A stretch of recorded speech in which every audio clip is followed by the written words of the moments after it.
GSI Channel, cerdaskan akal, iman, dan amal. Assalamualaikum warahmatullahi wabarakatuh. Ustadz, izin bertanya. Menggabungkan tahfidzul Quran dengan skill IT di dunia pendidikan itu kan belum jadi hal yang umum untuk dilakukan. Yang jadi pertanyaan, sebenarnya apa sih tujuan menggabungkan tahfidz dengan IT ini? Apa hasil dari menggabungkan tahfidzul Quran dengan bidang IT? Memang pertanyaan ini sering banget muncul karena memang ini adalah termasuk pendekatan yang baru. Menggabungkan tahfidzul Quran dengan IT. Apa hasilnya? Generasi impian.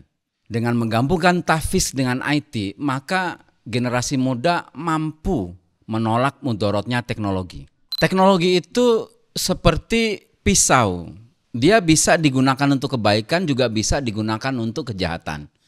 Dan semenjak teknologi informasi itu mendominasi kehidupan manusia, kejahatan yang disebabkan atau dipicu atau diinspirasi atau dilatar belakangi atau didorong oleh teknologi internet itu meningkat pesat. Ini kita kasih contoh di Indonesia saja ya. Di Indonesia itu sudah sama mengerikannya dengan kasus kriminalitas di barat.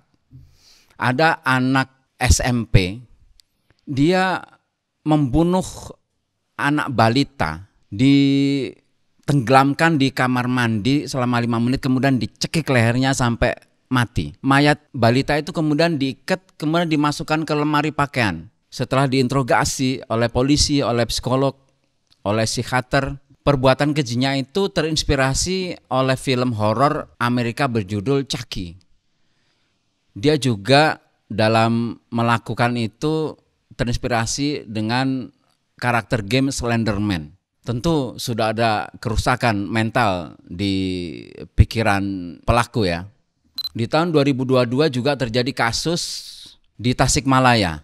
Seorang anak umur 11 tahun itu dibully oleh temannya dengan cara Masya Allah, naudzubillah min dzalik, dia disuruh menyetubuhi kucing sambil direkam. Dan rekamannya itu diunggah ke internet, menyebabkan korban itu stres dan sampai meninggal dunia. Masya Allah. Dan jumlah kejahatan seperti ini itu meningkat dari tahun ke tahun. Kemudian belum lagi kasus nomofobia. Nomofobia itu kecanduan game, kecanduan laptop, kecanduan handphone. Dan ini itu dianggap serius oleh banyak negara. Di Korea Selatan itu terdapat 140 pusat rehabilitasi, konseling kecanduan internet, konseling kecanduan game di KAM di Muju. Di India, rehabilitasi itu sudah ada sejak tahun 2009. Di Amerika, tepatnya di Seattle, itu sudah terdapat pusat rehabilitasi yang sama untuk anak-anak korban nomofobia. Di Cina, itu sudah sejak dari tahun 2008. Terdapat 250 pusat rehabilitasi. Itu dibuat seperti kamp militer, dinamakan Internet Addiction Treatment Center. Kejahatan yang diinspirasi oleh teknologi. Ada juga banyak kasus cybercrime. Dan kasus ketiga yang sangat masif di dunia adalah narkolema. Disingkat narkoba lewat mata, lebih tepatnya pornografi. Jadi anak terpapar dengan tayangan pornografi. Dan ini jauh lebih bahaya ketimbang kecanduan narkoba. Kalau pemakai narkoba itu cuma mengalami kerusakan di 3 bagian otak. Orbit frontal, midfrontal, insula hipokampus temporal, dan cingulate. Kalau kecanduan pornografi narkolema itu yang rusak 5 bagian. 3 yang sudah saya sebutkan di atas dan 2 adalah nucleus accumbens, pitumen, dan cerebellum. Nah, di Indonesia kasus pornografi itu sangat serius. Sangat serius. Perilaku seks pranikah remaja itu terus meningkat dari tahun ke tahun. Masya Allah. Ini data dari Kominfo. Tahun 2018 sampai 2021 itu terdapat 2.600.000-an situs yang diblokir, yang terpaksa ditutup. 1 jutanya itu situs porno, dan jumlah yang lainnya itu ada penipuan, perjudian, dan lain sebagainya. Indonesia itu tercatat sebagai negara kedua setelah Rusia yang paling rentan penetrasi pornografi terhadap anak-anak. Indonesia juga masuk 10 besar negara di dunia yang paling banyak memasukkan kata kunci seks melalui search engine. Survei dilakukan di Jabodetabek dengan 1.700 responden remaja memperoleh hasil 80% anak usia 9 sampai 12 tahun itu sudah mengakses situs pornografi melalui internet. Di Jawa Barat, 60% remaja itu telah melakukan kegiatan seks. 12%-nya remaja perempuan itu sudah pakai alat kontrasepsi. Survei juga dilakukan di Jabodetabek, Bandung, Yogyakarta, Surabaya, dan Bali. Hasil surveinya menunjukkan angka 39% responden sudah pernah berhubungan seksual saat berusia 15 sampai 19 tahun. Sisanya 61% itu berhubungan seks di usia 20 sampai 25 tahun. Ini data mengerikan banget gitu. Itulah sebabnya kenapa bidang IT itu harus dikawal oleh orang-orang yang baik. Saya membayangkan kenapa banyak kasus seperti itu ya karena ilmu agama yang lemah. Karena Al-Quran tidak ada di akal dia, Al-Quran tidak ada di hati dia.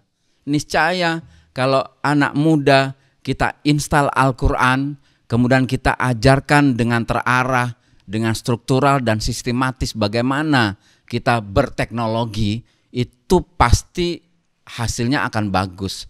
Yang pertama, dia pasti bisa menolak mudorotnya teknologi. Dan yang kedua, high oriented. Jadi orientasi berteknologi itu akan berkembang meninggi. Dan ini adalah salah satu strategi efektif dalam mencegah dan menangkal mudorotnya teknologi. Nah, daripada kamu main game, daripada kamu scroll sampai 10 kilo, lebih baik kita belajar animasi yuk. Lebih baik kita belajar ilustrator yuk. Lebih baik kita belajar data analisis yuk. Lebih baik kita belajar bikin game yuk. Lebih baik kita belajar programming yuk. Orientasinya ditinggikan. Ini adalah cara yang paling efektif yang kami lakukan di pondok pesantren, sehingga bahkan pecandu game itu bisa sembuh dengan cara kami.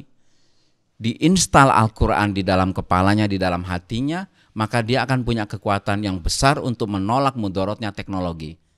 Ini adalah misi yang besar dan harus dilakukan oleh banyak institusi pendidikan berbasis Al-Quran.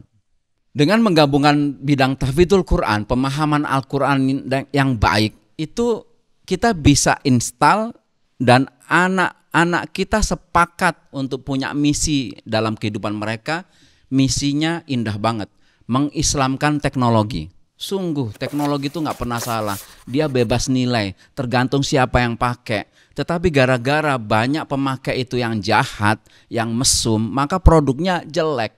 Bayangkan kalau yang pakai itu orang-orang yang paham Al-Quran, orang-orang yang karakter pikirnya, ucapannya, tindakannya Quranik. Masya Allah, pasti dia akan banyak meramaikan dunia internet, dunia teknologi dengan produk-produk yang bermanfaat dan islami. Dan penghafal Al-Quran yang memiliki skill IT itu akan mencapai kemandirian finansial yang lebih cepat dan lebih baik. Sampai sekarang masih banyak asumsi belajar agama itu masa depannya apa. Kamu ngafal Quran, nanti kamu cari duitnya dari mana? Dengan menggabungkan tahfidzul Quran dengan IT, itu solusi yang tepat. Anak-anak kami itu kita ajari, selain menghafal Quran, selain setoran sanad, dia juga dikasih pelajaran tentang IT, tentang bagaimana mencari uang di dunia internet, bagaimana memonetisasi produk-produk mereka. Dan salah satu yang kami anjurkan adalah yuk belajar jadi freelancer. Dan Masya Allah banyak sekali contoh-contoh di santri di tempat kami yang dia anak remaja, anak SMP, anak SMA, tapi punya penghasilan belasan juta dan puluhan juta. Nah, nanti kami akan tunjukkan di video-video berikutnya insya Allah. Jadi dalam bayangan kami, penghafal Quran yang mampu memiliki skill IT, itu dia kelak bisa kuliah bayar sendiri. Keren kan? Anak muda sudah memiliki kesadaran tentang mencari uang dan membelanjakan uang untuk kuliah. Masya Allah. Dan itu pelan-pelan terjadi di santri lulusan kami. Kelak insya Allah saya akan tunjukkan beberapa.